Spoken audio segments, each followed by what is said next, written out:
Thinking Basketball Podcast. My name is Ben. Welcome back to another episode. As we said last week, at the end of last week, there's no Cody. Cody's disappeared for the week, but to replace Cody, I got a very, very special guest. He is sort of the video go-to content creator, I think, for college right now. He has, been on multiple college coaching staffs. Nevada, New Mexico, Mississippi State. Tell me if I'm forgetting one. The one and only Jordan Sperber. How you doing? Thanks for having me, Ben. Yeah, I feel like this is a collaboration of two worlds, the NBA YouTube world and the college basketball YouTube world. Well, I was thinking about it. We actually collaborated on a video. We did, yeah. It was 6 years ago, which is really weird that it's been 6 years. And I was like, wow, that was the last time we've done anything technically official in the content space. So it's fun to actually record one of our conversations about basketball. And I think that's the goal today. If Cody was here, I had a couple things I wanted to throw at him that were trends in the league. And I thought, why not just step back and take a bigger picture look at trends in the league, trends in the sport. And I think you're going to be able to provide what I've been interested in on these topics is the development track, what's happening in college. Is it the same? Is it different? We've seen a lot of change in professional basketball in the last decade, in the last 5 years, in the last 2 years, in the last year. Is it the same thing in college and at that level? So I'm excited to hear what you have to say. We have not talked about any of this at all, and I have a list of key trends that have taken place in the NBA in the last few years and this season that I want to get to.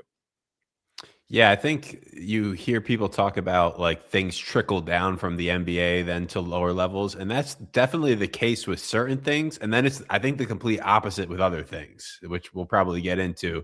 But like things like zone defense or just presses that are pretty popular at lower levels of basketball don't necessarily trickle down from the NBA. But then, like ball screen coverages and more technical adjustments they certainly can. I think this was now many, many years ago, but I would say like one of the biggest innovations that probably came from the NBA that trickled down was like ice ball screen coverage, forcing the ball to the baseline. I mean, I know Thibodeau kind of gets credited with that from his time with the Celtics. So like things like that do follow that narrative. Other things might not as much. Yeah, and of course, we shouldn't sort of forget our friends in Europe. Sometimes that trickling up comes from across the pond.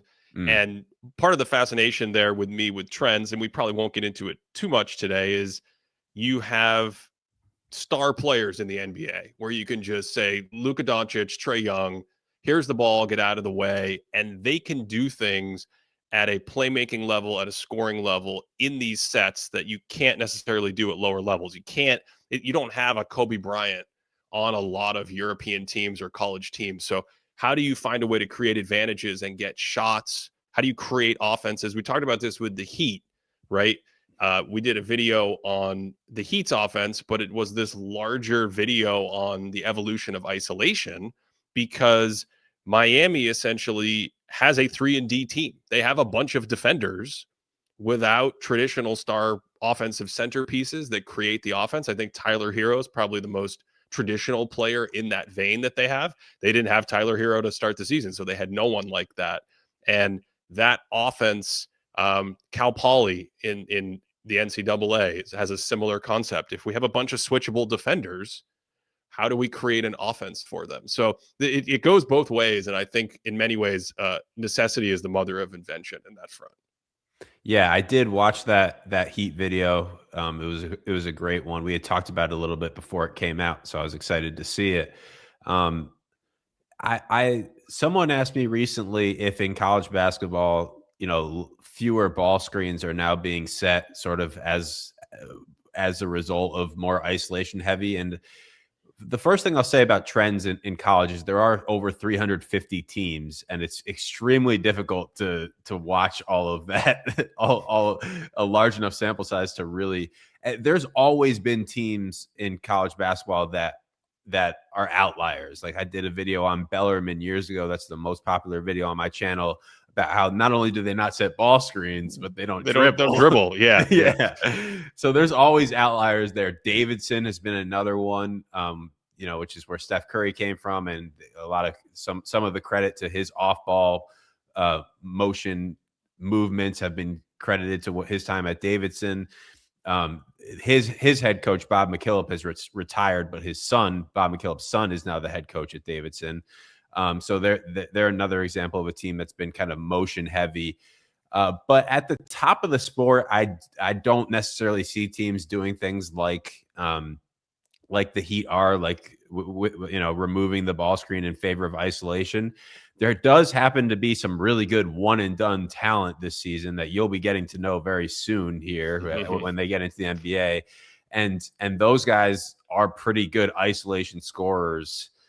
So that I don't think that's really a function of like some great schematic revolution or anything. It's mostly just like we have really, really good ISO players at the top. I'm talking about Cam Boozer and AJ Debinsa especially. But yeah, that's where I'm at with like people implementing the Heat style of play there.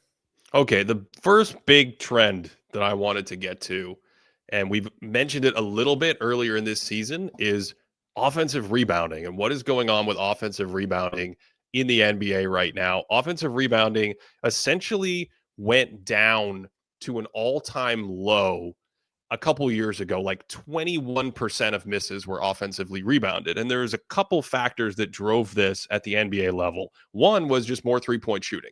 And more three-point shooting naturally took players away from the basket. So you didn't have two or three bigs hanging out in the paint and just being in this traffic and being in position to grab rebounds. If shots are closer to the basket, you're going to have a lot of traffic and you're going to have more opportunities to grab offensive rebounds. So typically teams that took a lot of threes were not strong offensive rebounding teams. They have players spaced to the perimeter. The second big component there that goes hand in hand is transition defense. The trade-off that we've talked about before between if you crash the glass, what happens to your transition defense? Teams didn't want to get exposed. So over the course of the 2000s and into the 2010s and with the pace and space revolution in the NBA, we ended up with like this low point. You used to get like 30-something% of offensive rebounds, and it just kept going down to 21%. And now we've been trending back up the last few years. And I think this year, league-wide, if you look at Basketball Reference, it's like 26, maybe pushing 27%. And the Houston Rockets are the number one offensive rebounding team of the century. They're grabbing nearly 40% of their misses. So like when they miss a field goal, nearly half the time, they're cleaning that thing up and getting another opportunity. I have some more numbers here, but before I get into them and some of the even more subtle concepts, is there a similar thing going on in college? Did the offensive rebounding never leave? Where is college at on this? No, it's almost identical to what you're talking about. It hit all-time lows. I have KenPom pulled up here. It hit all-time lows in 2021 offensive rebounding percentage. And then since then, we've seen a steady increase. This year so far, it's at 31.2% offensive rebounding percentage, which is obviously higher than the NCAA average, which is consistent with past years. But not only, well, hit me with some more numbers first, and then we can get into it more. Well, we get access to, especially the last few years, they have newer tracking data from the cameras in the arena. And that allows the cameras to estimate how many players are crashing the offensive glass on a possession. Now, I don't know the exact definition of what the camera thinks is a crash, but when you pull up film, it seems to be pretty good at estimating how many players are going to the glass. And here's what we see. We see a couple years ago, about 38 possessions per 100, you'd have at least two players crashing.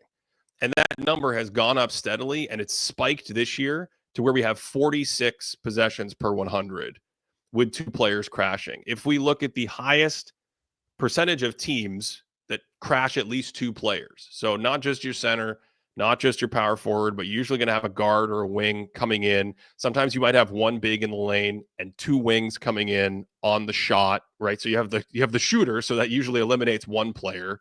So getting two or three of the other players, that's a lot of activity from the perimeter going to the glass. And this year we do have the highest teams in that stat that we've ever seen in the handful of years we've had it. So like Phoenix, 65 possessions out of 100, they crash at least two players. And there's a huge distribution. If you go to the bottom of the league, we don't have 350 teams, Jordan, but we've got 30 teams. And you go to the bottom of the league, Milwaukee's at 26. So they're like playing a different sport in that sense. It's a completely opposite strategy. So a handful of teams are putting more offensive rebounders on the court, or teams like Phoenix and Boston, who are smaller teams who are playing one big. I mean, Phoenix right now doesn't even really have another big forward in the lineup. Like Dylan Brooks is the big forward in the lineup. They start Mark Williams, Dylan Brooks, Royce O'Neal, Devin Booker, and a guard. And they are crashing a ton. And they're fifth in the league in offensive rebounding percentage because of this. The Celtics are built the same way. So we still have teams shooting a lot of threes that are near the top in threes, that are playing small, that are crashing like crazy and grabbing a ton of rebounds. Interesting. So I get my next question for you before talking about this from a college perspective. Yes, this is why you're here. Yes. Yeah, it would be, have you studied the effects of crashing on offensive rebounding percentage? On a possession by possession basis. I think the possession by possession correlation would be interesting to look at. I've only brought up the full sort of like, we have 30 teams. Is there always a relationship between your offensive rebounding and your crashing? And I think it depends on the personnel. And I also think it depends on the type of offense and the crash. Phoenix and Boston I mentioned because they jump out to me on film as being, let me give you a more tangible X's and O's thing. We have talked about for a long time, if you're running a pick and roll, the opposite player on the wing can cut on that 45-degree diagonal and create problems during the pick and roll. Well, what I see now is we're running a pick and roll, or we have a drive into the paint. We get a paint touch and the ball goes up, and that player isn't cutting to get a pass because the shot is about to happen. They're now cutting to crash. So you're taking very similar spacing concepts and cutting concepts on the court, and you're applying them to crashing the offensive glass. And this allows quicker players and more athletic players who can shoot threes and come in from the wing to do this. And I see this with Phoenix and Boston. And in that sense, there's not a perfect one-to-one relationship. Like Memphis crashes a lot right now, according to the data, but they're 15th in offensive rebounding. And a team like the Knicks doesn't crash a ton because they're just like, hey, let's just stick Mitchell Robinson under the basket, or the Houston Rockets are the same way. We have Steven Adams. We're just going to stick Steven Adams under the basket, and Amen Thompson can come in there, and we're going to grab a ton of offensive rebounds without necessarily crashing a ton of players from the perimeter. So at the team level, there isn't always this one-to-one relationship. Okay, yeah. So that's very interesting. For your listeners that don't know, I just created a course with Ken Pomeroy, a basketball analytics course, where we kind of, the course is called Basketball Analytics for Basketball Coaches, and then I would add the caveat or extreme basketball junkies, and the website is bbalanalytics.com if you want to check it out. But we went through kind of all the fundamental, which I actually, prior to making the course, watched some of your Stats 101, I think you might have called them, videos years ago. So, you've done some similar content where we're breaking down kind of the fundamentals of basketball analytics. Obviously, Ken Pomeroy is like the GOAT of college basketball analytics. And a team that we talked about a lot throughout the course, and particularly when it comes to offensive rebounding, is Houston. I'm not sure how familiar you are with them, Ben, but they have been the standard in offensive rebounding for the past 5 to 10 years, basically under Kelvin Sampson. And one thing that Ken pointed out is first of all, their shot selection is from a shot quality point of view is very poor. They were 8th in the country in mid-range volume last season, which again, that's among the 360 teams. And they take a ton of floaters. They take a ton of mid-range jumpers.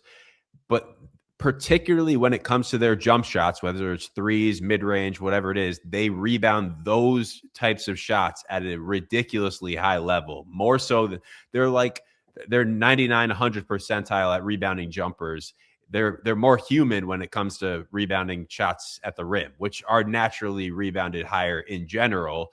But they're like more, I think I want to say in the 85 to 90th percentile in shots at the rim. And so it's almost like a system. Their system just leads them to more offensive rebounds. And I think you can make the argue, like the crashing, they're known for this like extremely high hustling team, a team that plays with like such strong effort. And that's how it seems to manifest itself, is by chasing down these long rebounds from jump shots. The next thing that we looked at was, how is this affecting their transition defense? We don't have the tracking data that you're describing to see how many are crashing, but we basically used offensive rebounding percentage as a proxy, saying that means you're crashing players. And there's a small correlation between transition defense and offensive rebounding percentage, but nothing huge. Like Houston has not been poor at transition defense. And the theory there is, when you go into a game playing against Houston, all you're talking about all week is, we got to box out. We got to box out. We got to keep them off the glass. Your transition offense then becomes kind of an afterthought when you're playing against that type of team. Yeah. So, okay, a couple really interesting things you got into there. So first, them being so good at rebounding the jump shot, is there anything strategy-wise, scheme-wise on film where they are crashing, or the actions that get them jump shots are getting more players in rebounding position? Or is it simply a function of, these are longer rebounds and we're chasing them and hustling like crazy, and we're a big athletic team that's going to prioritize winning the loose ball? I think it's more the latter. I mean, they do play with two bigs, oftentimes two non-shooting bigs. So it's partly like the commitment to the personnel that is good at offensive rebounding. So that's really a trend among a lot of college basketball teams this season and last season, is we're seeing a lot of two big, like traditional two big lineups. Yes. And so you have both. You have guards swooping down to get out of area rebounds, but then they also usually have a big planted, in the paint or in the dunker spot as well, which is kind of what you alluded to earlier about leading to successful offensive rebounding. Yeah. I don't even remember my second question anymore. What was the last point you had made about Houston? Was it a transition defense, right? Yeah, transition. Yep. Yeah. So I think this one is tricky, because historically teams were afraid of, hey, if we crash in the NBA, we're going to get burned in transition. But a couple years ago, the Knicks were kind of outliers for a while in terms of crashing the glass and having success missing shots and getting second chance points.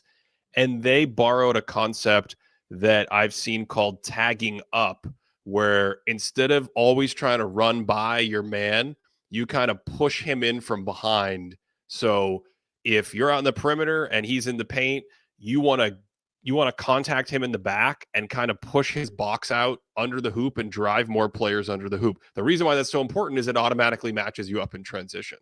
So maybe because of concepts like that, maybe because of what's happening in early offense anyway, where teams are spacing 30 feet away behind the line, I wonder if coaches now are less afraid, at least in the regular season, at least what we've seen from this year, about being burned from crashing the glass, because there are certainly possessions where I see players crash and get stuck on the baseline or behind the basket. You're going to get an early 5-on-4 in semi-transition.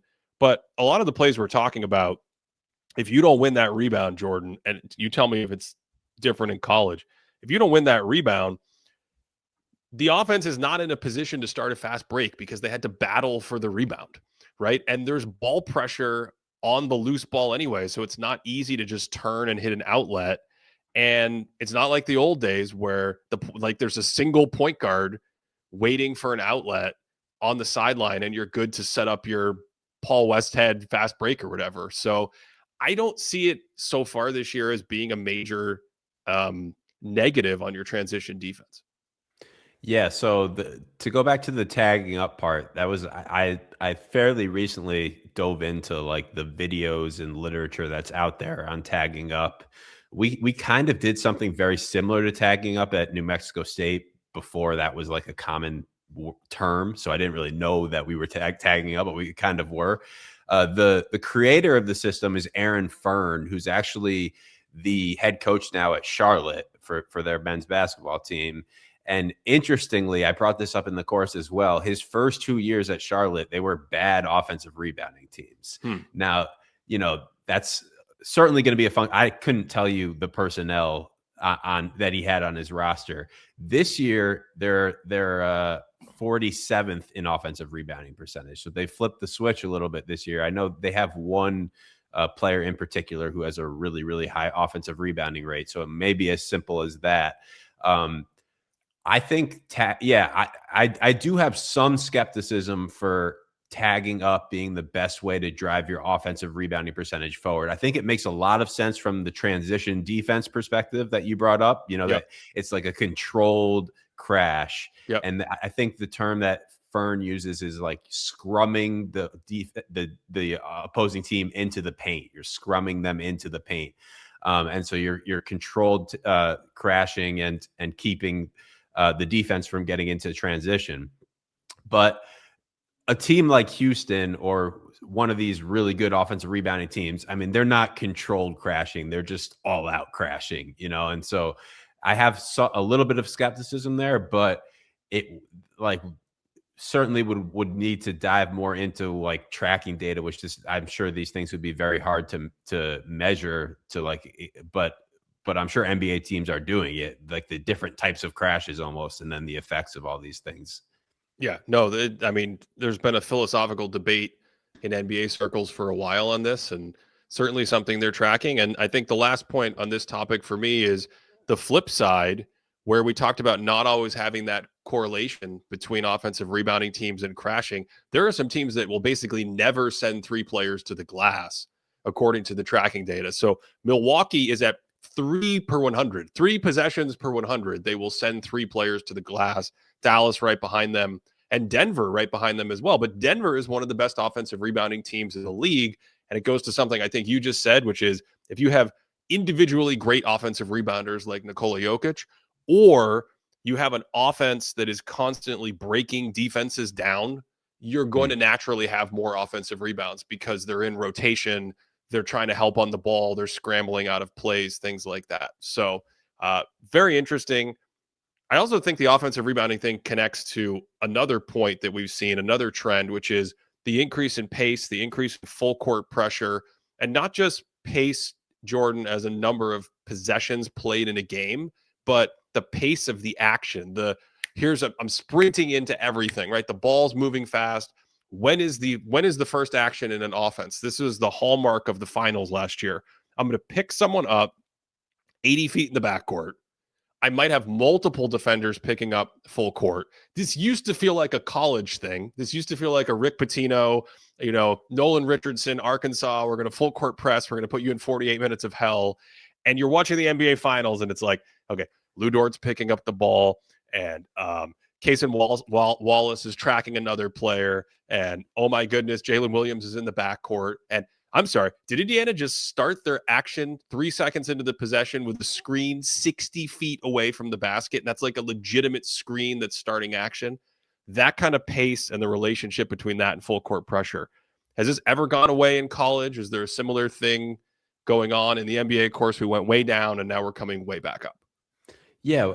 So for the NBA, correct me if I'm wrong, but I feel like it's just an elevated pickup point, right? Like that more so than like a zone press or something like that. 100%. Right? Yeah. Yeah. I'm not sure how many teams in the NBA, how many possessions in the NBA over the course of the year we could find like a zone press. Yeah. But what is exactly what we're seeing is we're going to pick up either full court or we're going to bring that pickup point into the backcourt and not let you just walk into your offense and start setting screens at the level that you want.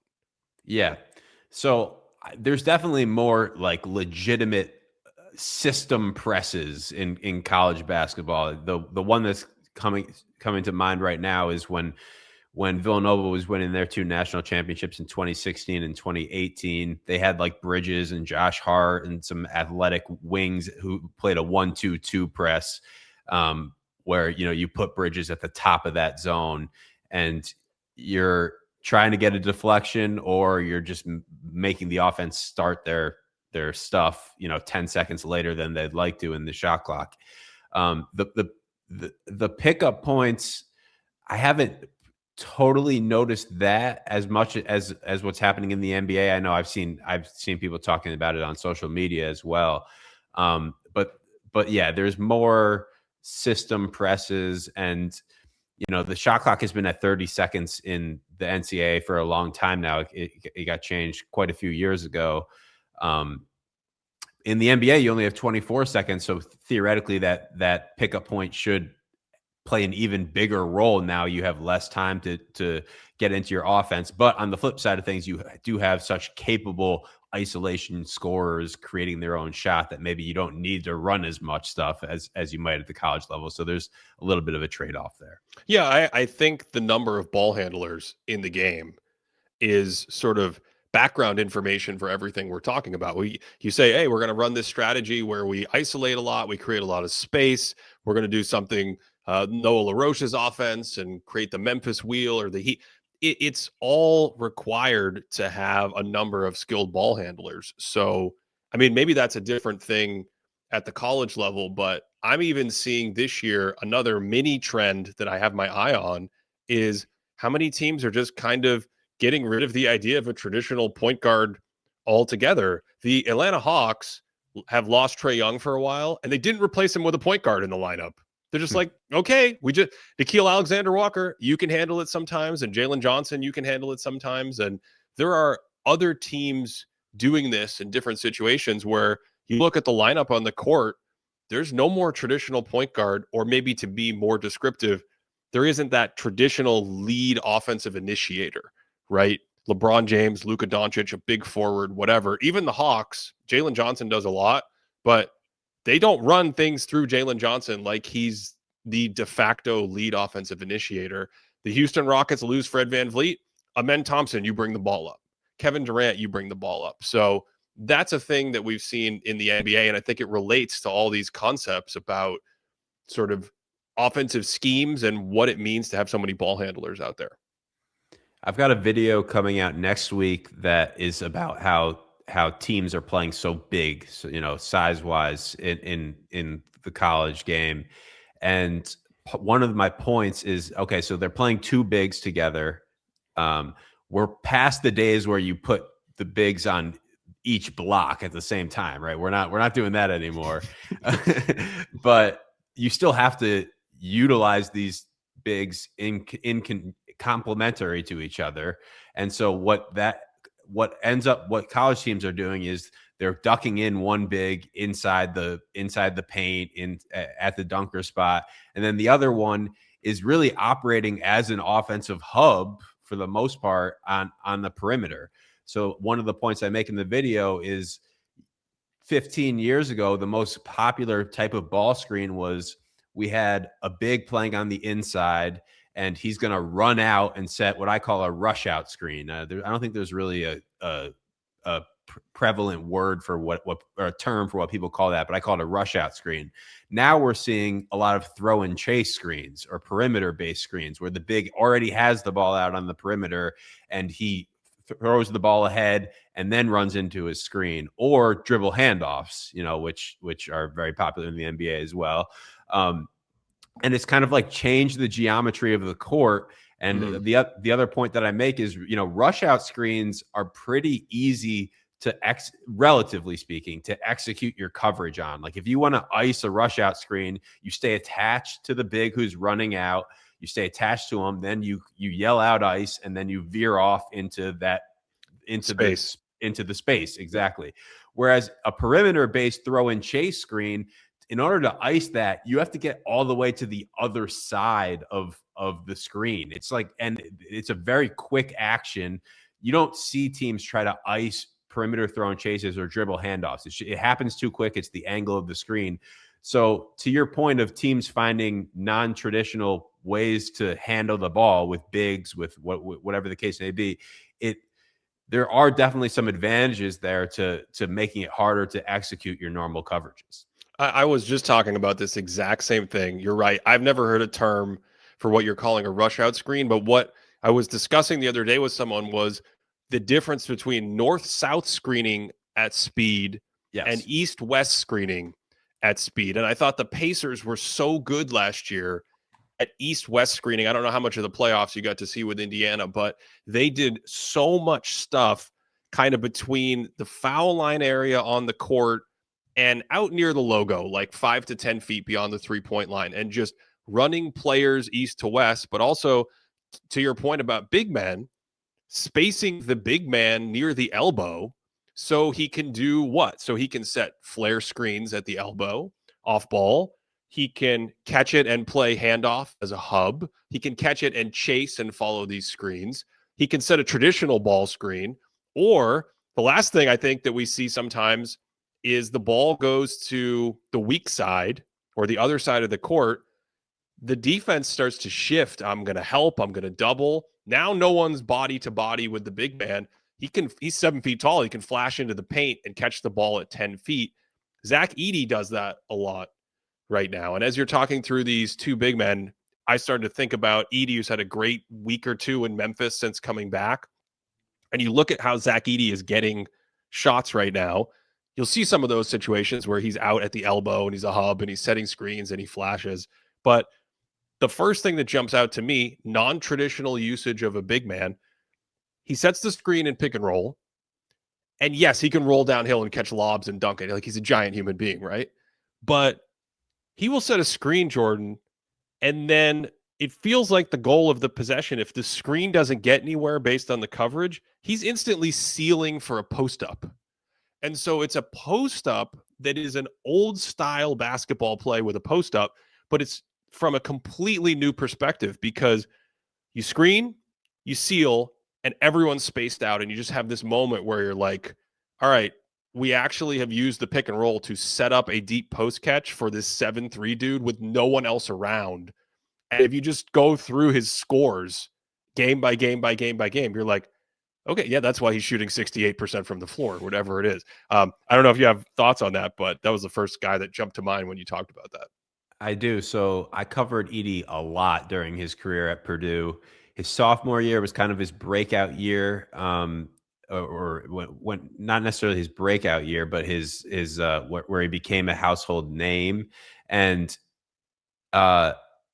his senior season, what he kind of added was exactly what you're saying, the pick and roll game. So Purdue had a point guard, Braden Smith, who's now currently the best point guard in the country this season, and they needed to get into more ball screens, and so they started using Edey quite a bit in those situations. I made a video where I had a bunch of clips of Edey setting the screen, rolling to the basket, sealing, ducking in like you're describing, and I found between 5 to 10 clips where you could pause the video and the defensive player was facing the wrong way, trying to guard the duck in, right? Like he's basically facing the hoop because he's running back from his ball screen coverage that he was just in. And you pause it and the defender's facing the wrong way. Edey is extremely efficient with the hook shot when you're facing the right way, but when you're facing the wrong way, you know, it only goes up in efficiency there.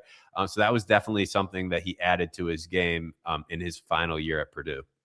This is a mini trend maybe in the last year or two, just the duck in general and the use of space in the middle of the floor like that. If the game's going to be spaced out, that's a natural way, I think, for powerful players to get post touches.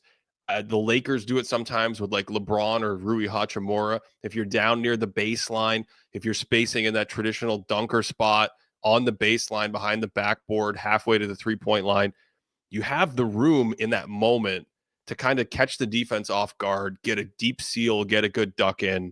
And it's yet another way where if you're playing big bodies and you're playing two big men or you're playing a couple non-shooters, I mean, Houston, we've talked about a ton because of their success. Detroit, a little bit like Houston.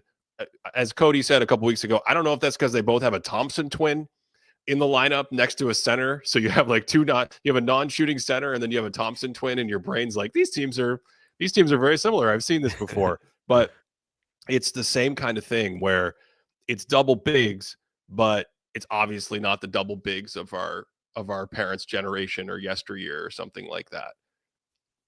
Yeah, those types of offenses right now, I'm calling them like they flow extremely well into those ball screens that I was talking about, or those dribble handoffs. Arizona at the college level, they are almost dead last in the country in 3-point attempt rate, and they're a national title Final Four contender this year. So that I see a team like that. I just love any weird outlier type team. Any, like it's like a basketball experiment. What they're doing.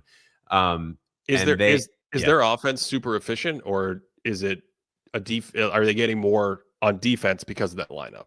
So, Tommy Lloyd is the head coach of Arizona. He was the longtime assistant at Gonzaga, and Gonzaga was like the innovator of these two big flow offenses, and they have just consistently been really, really good 2-point shooting teams, the Gonzaga and the Arizonas of the world. So even though they don't necessarily keep you honest with a ton of threes, they still convert their twos at a high rate.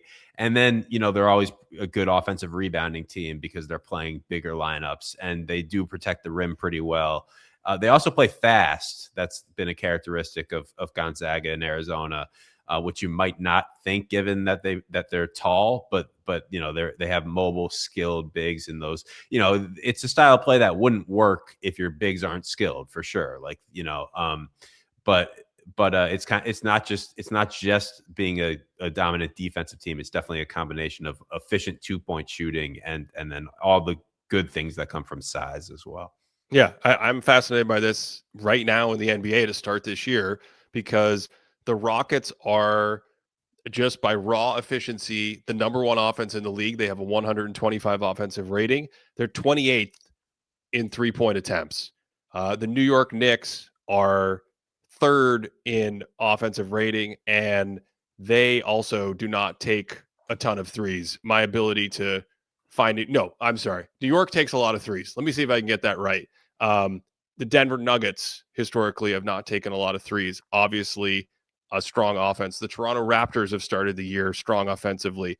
They're near the bottom of the league in threes. So these just quirky teams that kind of have these like counterintuitive statistical signals. Is there something there? Is this going to sustain throughout an entire NBA season? Does it change in the playoffs?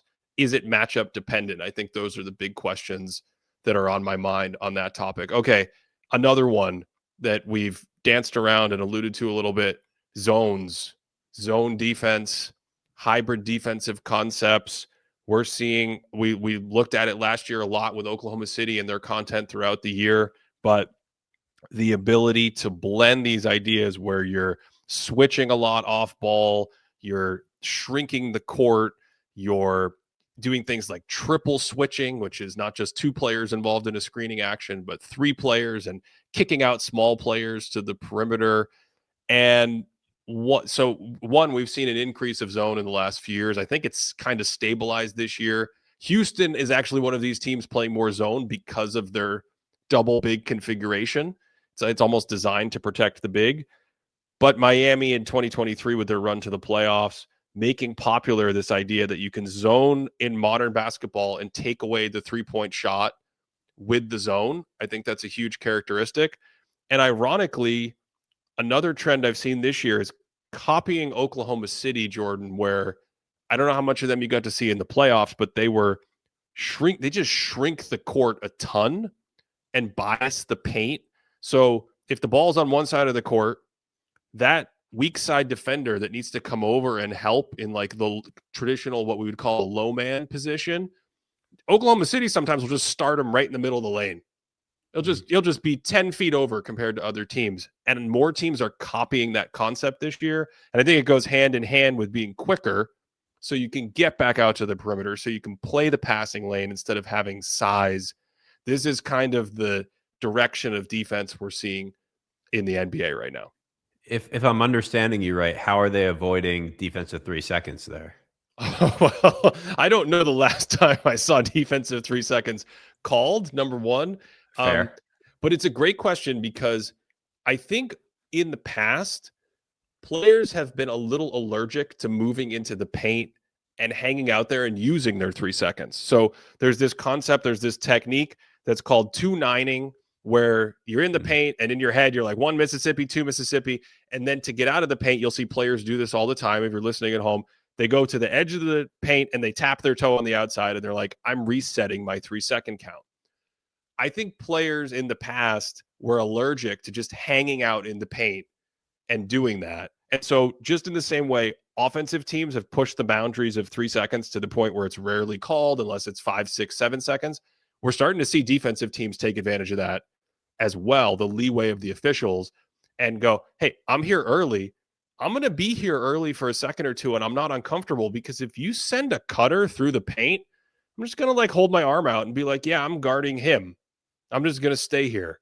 So, unless it's really egregious, I think teams are learning not to worry about defensive 3 seconds by sort of pre-rotating the help into the paint to shrink the court like that. Does that make sense?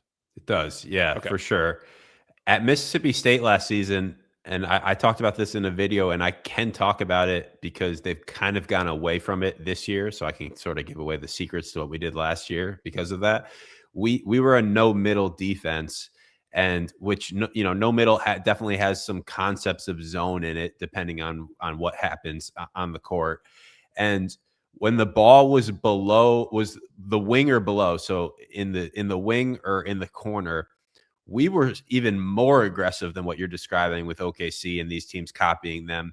We were on the strong side lane line with our low man. Yep. So because the NCAA got rid of, or they didn't get rid of, but they made it very hard to take a charge. This is now the 3rd season where they've changed the charge rule. And so our thought was, okay, we don't even want to be on the midline because we can't step up and take the charge anymore. We want to be on the strong side lane line and trap the drive, 2 steps out from there. And so really not just completely taking away any baseline drive. Now, naturally, with those traps, you're going to give up some skip pass threes. We didn't guard the 3-point line particularly well last season. But we did have some teaching points, like, we wanted 4 high hands on our trap, right? So when you're trapping that baseline drive, 4 high hands, making it harder to make the skip pass out. Our players, a lot of people call it zoning up on the weak side. That's where the zone. Yep. We called that split depth. So you want to split the difference between 2 defenders and then get depth. That was our big teaching point: get depth, so that you're closer to the shooters than you are the ball, basically, on that skip pass out. Yeah. Is the depth there in that technique? Are you moving out to the perimeter? If you're okay. Yes. Yeah. Towards the perimeter. And naturally on a drive, it just based off of the years that you've had playing basketball, the weak side defenders on drives tend to sink down into the paint or sink to the level of the ball. Yep. And that is a very hard habit to get rid of. I mean, we worked on it a ton, and it still would happen quite a bit in games where guys would sink instead of getting that depth. I know Coach Jans had run the defense. That's my former boss. He'd run it for several years, and he would always say, like, in order to be a really good no middle team, you don't have to be great at split depth, but to be elite, that's like the step that you have to take is getting better at split depth. And it can depend on, we had a 5'9", 5'10", our best player guard who really needs to be positioned perfectly because he doesn't have the length to deflect passes and things like that. But that was a trend that has happened due to the change in the charge rule, which now is fairly similar to the NBA charge rule, I'd say. It's really interesting to hear that in terms of the development track, because most NBA defenses have been running that kind of overload when the ball is on the wing against a dangerous player. They will. It's like an automatic. Personnel Yes, based. yes. Yeah. So if you're an offense that has Joel Embiid, and in the scouting report you're going to get clear out possessions. That's what I call those clear out possessions, where typically the ball's on the wing. You're going to back down. You're going to have a little time to go to work one-on-one. That's the point of the possession. And meanwhile, you're trying to figure out how to space the four other players. Is one at the top of the key? Are they setting screens for each other? Is someone trying to sneak in under the basket for a layup? I mean, the Nuggets do this a lot, right? And then automatically on defense, you will bring the second defender over. So you have essentially a soft double team on one side of the ball. And that gets us right to these zone principles on the weak side, where the other three players have to zone up 4, or 2 have to zone up 3, or, as is very common in rotation that you were talking about, 1 has to zone up 2. Yeah, very, very, very interesting to kind of think about. Now, someone in the audience is asking a question that I've thought and discussed many times, but it's a perfect segue to go into. Can you see teams disguising more coverages because of the complexity of what we're seeing? So Oklahoma City last year had something where they would start in the zone and then they had a trigger to go to man. And we're seeing more teams do this. I'm wondering if you've seen this at the college level as well.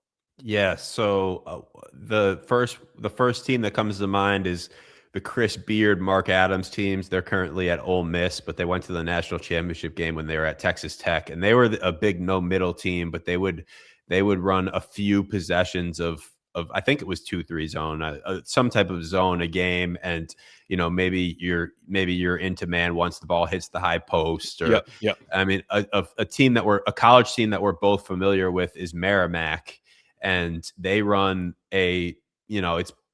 I actually asked Coach Gallo what he calls his zone. He said he used to call it 2, like for 2-3, but now they changed it to fist. And I guess if you had to put a numbering system, it would be a 2-3.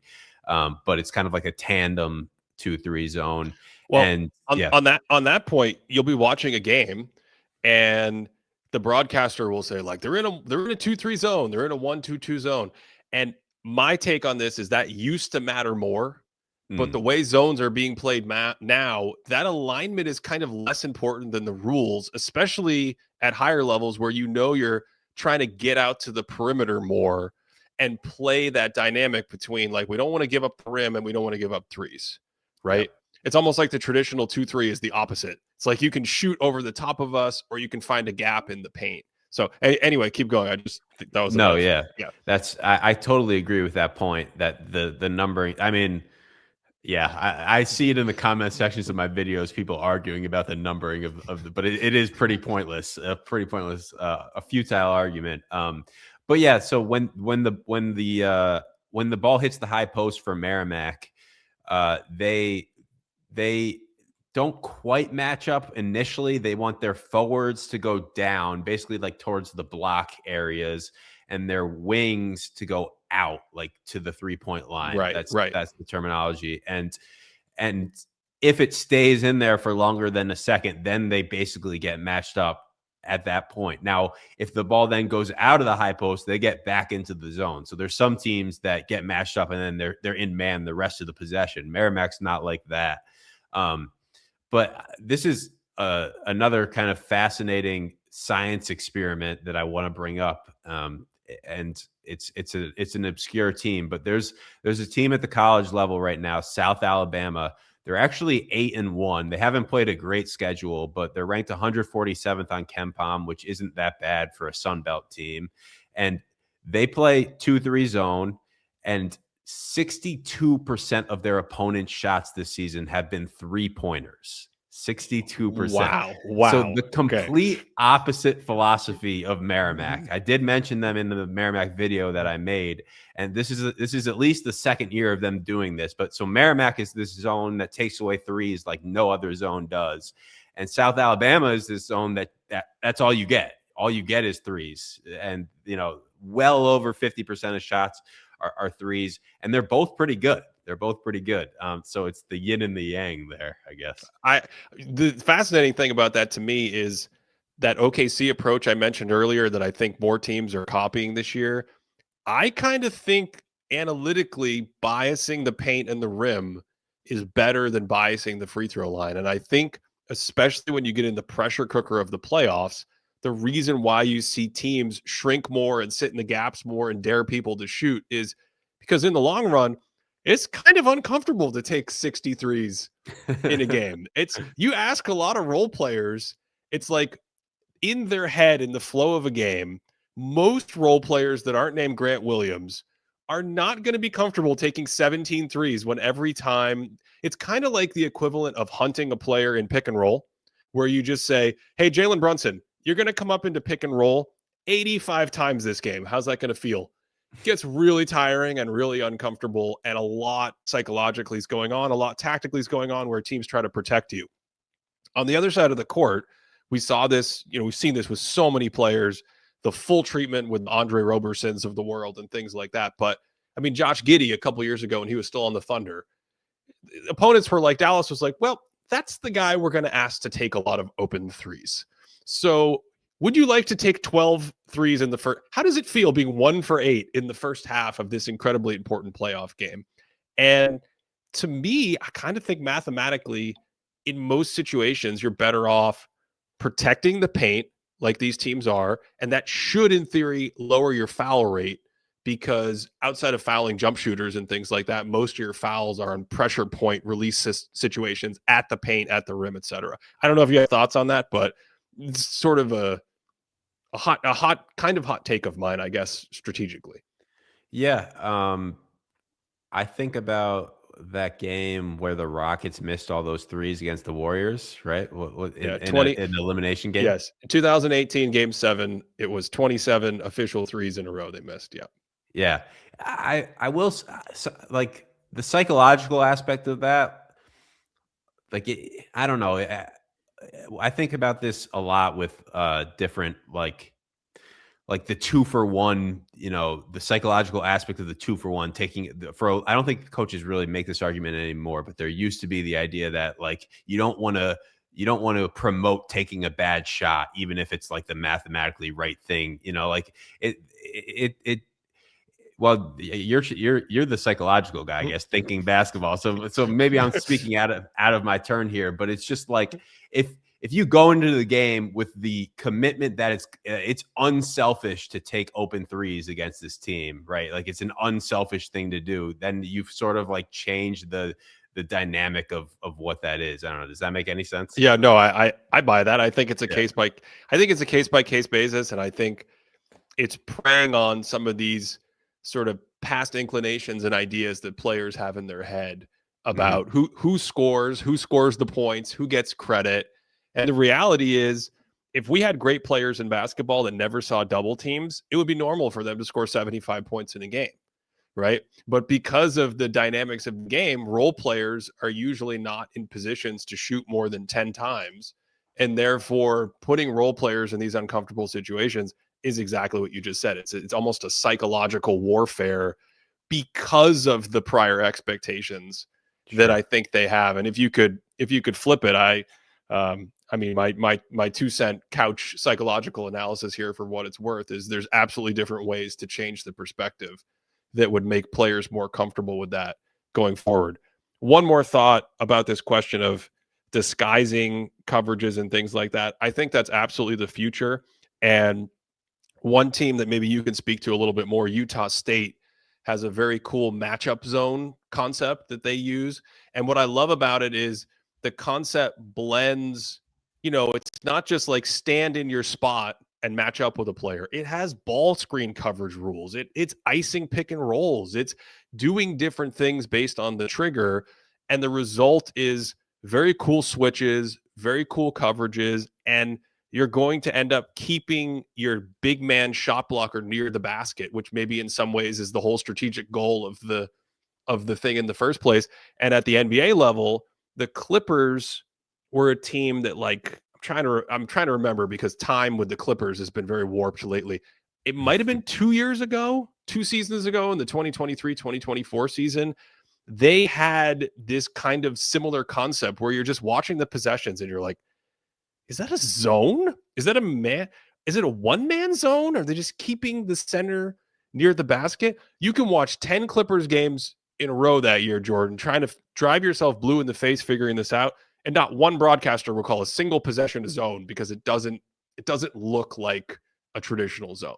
Mm. Yeah, there's so many different types of zones and or disguising man to zone out there. I had a coach, a Division I coach, text me last week looking for plays against they could run against a 1-3-1 zone defense that they're about to see, and I sent him something, and he was like, I really like that. And then he was like, but look at how they play their 1-3-1 zone. He sent me a couple clips and they were super aggressive with it. And there was no way they were going to ever be able to run all the action of the play that I had sent him. They put, it was like a trapping 1-3-1 zone where you're not going to be able to. And so I bring that up just to basically make the point that like, each zone, it's like each zone is its own like separate entity. You know, you have the Utah State thing that you're explaining, and then you have South Alabama versus Merrimack, and it does for coaches that have been at like high pro levels their whole career and haven't necessarily seen as much like of the junk high school type zone defenses. It's a challenge, but I think that that's something that's trickling up, and now we do see it at the NBA level more. You know, I feel like Nick Nurse was probably a pioneer there, right? Yeah, Nick Nurse was certainly one of the first in the 2019 playoffs and finals. You know, one of the first major, we're a good team, we're in the playoffs, NBA coach to just start trying things. And then, of course, we saw stuff. The 2022 Warriors, Steve Kerr, they had box and one coverages put in. They had triangle and twos. They were going to, I would say we've seen less quote unquote junky, gimmicky defenses now and more just blending the concepts, right? Together. Yeah. Yeah, exactly. So if we trap, what are the other three players doing in the zone? Two on the ball, what's the responsibility? How do we switch out of things? It's just automatic in situations now for teams to have a point guard switch onto a center in a ball screen action and then immediately have the point guard go, I got to get switched out of here so there's no mismatch, and he's being scrammed out to the corner and things like that. All this stuff has become totally normalized. This last conversation we landed on here has me thinking of something that people ask me all the time. I'm going to ask it to you as a bonus question. How do you watch and scout a game? What do you look for? What's your process there? So I feel like I'm not very good at putting a game on TV, watching it live, not pausing or rewinding, but just like, you know, off the cuff, watching a game and taking things away from it at a high level. So I will watch some games live, especially if it's a big game, but I would much prefer to have the game on my computer and be able to pause and rewind and watch again. And the biggest thing for me is my sort of like note-taking or clip labeling system, which I know we've talked about. You have a whole labeling system as well. But I think the way to watch film, to get better at how you watch film, is by after each possession you watch, you have to somehow come up with a terminology or a nomenclature to succinctly describe what you just watched. Where if you then looked at those clips a week later, you could understand what was going to happen in those clips based off of, you know, the few words that you use to describe it. We call the fancy psych word there is chunking. You're chunking the information together to start to get concepts that build at a higher level. So we don't have to do all the awkward explaining we've done on the podcast today.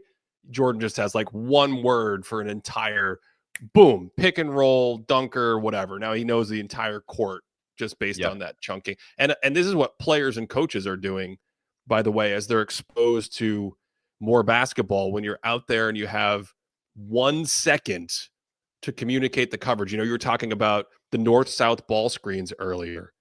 I mean, you can speak to this coaching so many places. You cannot teach the players to understand what the coverage is by having them speak a sentence to each other, right? You need a term that communicates all these. You're going to go here. You're going to go here. Please take away the middle. Make sure your left foot is higher than the ball, or the right, the right leg, or whatever, et cetera, et cetera. Yeah. Yeah. It's funny you mentioned that. Our ball screen coverage terminology last season was a little bit confusing. It's probably not even worth going into exactly, but like the direction that you're going to force the ball, whether it's to the baseline or to the middle of the court, was like a color, and then the actual coverage itself, like if you're blitzing or if you're in drop or whatever, was not it was a confusing way of doing things. And we had 9 new players coming into this season, so we overhauled it to make it as easy as possible, given that everyone was going to be kind of new. So that's something that coaches are always thinking about, is how can we make our terminology as simple as possible. But to go back to the film watching thing, I know that at the end, after I've watched the game and I have all my clips in order, I'm probably going to sort them alphabetically. So I while I'm naming things, I try to like put all the ices into one group that starts with the same letter, so that when I alphabetize things, they'll all be together. It's kind of a weird thing to describe, but it's something that I've gotten good at over the years. And then the other thing I would add is, if I'm watching a team for the first time, let's say I'm going to watch them play 10 games for a big video that I'm making, I actually will watch maybe a game and a half without taking notes, because you have to sort of figure out what you're looking at first before you. If it's a team I've seen play plenty of times and I'm pretty familiar with them, then I'll go right into the notes. But I might take some time to just get a feel for them, and then an hour or an hour and a half into the film watching, then I hit it with the notes. I don't know if that's something that you relate to. Absolutely. You're sort of surveying the situation a little bit, but I think there's a key element there that goes back to why it's so hard to watch games at full speed sometimes. I don't consider myself great at full speed either. I've talked a lot about having 2 different modes. Cody has the same thing. If we're on the couch and we're watching TV, we may watch that game a little bit more traditionally, like we're with friends. You're missing stuff. You might be thinking about other things or getting excited about a play or a replay. But when you're at the computer, that's when you can pause and rewind. And I think the biggest differentiating factor for me is, when I'm watching live, if something happens, there's a big question of, how did that happen? That's the question we should try to answer, I think, when we're breaking down basketball. So someone got an offensive rebound for a layup. How did they get that offensive rebound? Let's rewind the play and go back to, they got that offensive rebound because his defender went to help on Kobe Bryant coming down the lane. That's a simple one. But there's more complex ones. How did we end up with that 3 in the corner? And then once you get a lot of the hows, you can go to the whys and things like, why did we change the coverage, et cetera, et cetera. But that's the gap sometimes I feel. If I'm watching live and I'm tuned into something, I can kind of start to get a feel for it. But to your point, what happens when you watch live is you're like, I'll make a note to myself and be like, okay, go back and check what happened there, because I don't know. And that's the pivotal question to me when watching basketball. How did they end up open? Why weren't they open? How did they end up covered? Stuff like that. Mm-hmm. Yeah. I think that's a good point to make. And yeah, I'm trying to think of my exact process. I mean, the terminology is, we've already stated it, but you have to have, whether it's your terminology or it's the internet's terminology, like like you could call a Spain ball screen a Spain, or you could have something completely different for it. But you just need to start, if you want to take the next step at becoming, a better basketball watcher. Whenever you see a ball screen where a back screen is being set, you need to have terminology that you use every single time for that instance. Yep. To support this podcast, patreon.com/thinking basketball. That is the best way to do it. We have our member content up there as well. If you're interested, stats and the entire thing, or you can just get our member videos this season on YouTube. If you're just interested in the videos, we have a ton of videos coming down, including the Tyrese Maxey defensive extra profile that wasn't in his main video recently, stuff like that. Patreon.com/thinking basketball. Jordan, you mentioned the course that you've been working on with the legendary Ken Pomeroy. Tell us more about that before you get out of here. Yeah, so the website is bballanalytics.com. It's a basketball analytics course that walks you through, we did a module on shot selection. We did a module on coaching trade-offs, which is like the offensive rebounding conversation that we had. How fast should you play?